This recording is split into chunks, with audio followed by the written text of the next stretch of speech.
Everything that comes unusually easy for you, when you see people clamoring to get a hands off it, there is a grace there. That's why it's working. But anything you acknowledge grows. When you trivialize it, it stays there. Even biology teaches that. You know, there are people who have the grace to fix things. There are people like that. I'm sure when things are in disarray, just bring them and you can go to bed. They sit down and look at it and say, no, turn this here, turn this, and that's it. They commonize it, but other people can sit there for a long time. In Africa, we have not trained ourselves to identify with gratitude. Society makes us feel guilty for being gifted, because the moment you are unusually gifted, people hate on you. So because people don't want the controversy and the burden of the gifted, they hide it quietly. You are beautiful, you are in trouble. You are intelligent, you are in trouble. You are anointed, you are in trouble. Your child can recite a whole chapter, he's in trouble. They start hating on that child from school because he can recite Psalm 119. So subliminally, we run away from anything that can bring us to lamplight, because we prefer to remain in darkness and have a semblance of peace. But you can't break forth that way.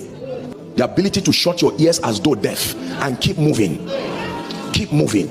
When you overanalyze things, you never win. You never win. I can tell you, as a man of God, as a leader, as an administrator, it's good to, once you overanalyze things, eventually you'll find why it will not work. And while you are there debating, someone comes out like he's blind and does everything, and you'll be biting your finger and say, but this was my idea. Hallelujah. Once upon a time in this Lagos, they were selling water in leather.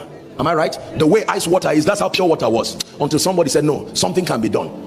I know the person who started that thing. Somebody came with that. They said, don't waste your time. People are not idiots. They have a well in their house and come and buy water. And those who took that step, you see that now? I'm sure, I hope they've made good use of their money. But it was an idea that broke through. How about those who started Bolt and Uber? Who would have imagined? Can I tell you, everything that has not been done can be done. Right? 3 unique abilities, you know, with all humility, that God gave you, that you know can stand you out any day, anytime. Write it down. If God gave you exceptional looks and you think there is destiny connected, write it down. God gave you grace upon the works of your hands, write it down. There are some of you, once you open your mouth, you can keep people spellbound.